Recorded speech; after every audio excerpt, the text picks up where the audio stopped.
When I went to pick up my daughter from school, the teacher said, "Your ex-wife already picked her up. I'm not even divorced." For a moment, those words didn't make any sense. They just hung there, echoing between us, while everything else faded, voices from the hallway, the hum of the fluorescent lights, even the chatter of children getting ready to leave. None of it mattered anymore. "My, what?" I asked, blinking like maybe I'd misheard her.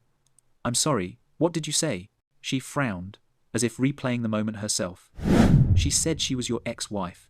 She had ID, signed the pickup form, and Emma left with her about 10 minutes ago."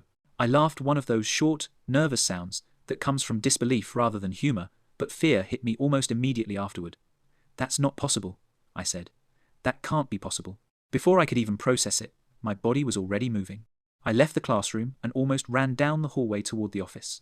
People were turning to look at me, their faces curious, but everything blurred past.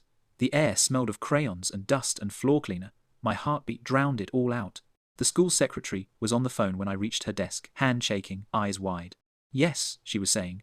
She knew his full name and his number. No, she didn't seem nervous. She even mentioned his car model. I think she said he texted her. I stepped closer, trying to stay calm. "Who did she talk to when she came in?" The secretary looked up at me, like she was only now realizing I was the father in question. Her lips parted, but no words came out. Instead, she pointed to the clipboard on the counter. I grabbed it. There it was, times my daughter's name, times printed neatly, and beside it, a signature that absolutely wasn't mine. The first letter looped backward, a smooth, confident curl, the same way a practiced hand signs, without hesitation.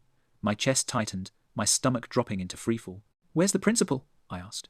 "She's in the conference room," the secretary whispered, her voice trembling. "Call her, right now." In the background I heard the sound of laughter from a nearby classroom, that light, fleeting sound children make when the day is ending and no one wants to go home yet. But all I could think about was the silence between each ring of the office phone. When the principal arrived, she took one look at my face and asked, "What's wrong?" "Someone took my daughter," I said, and my own words sounded foreign, like they'd come from somebody else's mouth. She froze for half a second, then grabbed the intercom. "Lock all exits immediately," she said, her voice cutting through hallways, bouncing off walls. "Nobody leaves the building." Teachers began shepherding students back into classrooms. The sound of metal doors slamming echoed somewhere down the hall. Somewhere a kid asked what was happening. Nobody answered. Everything turned mechanical after that.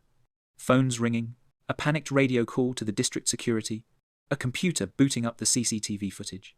The principal pulled me next to her monitor. "What time did she sign her out?" I asked, my voice low. 2:46 p.m., she whispered. On the grainy black and white screen,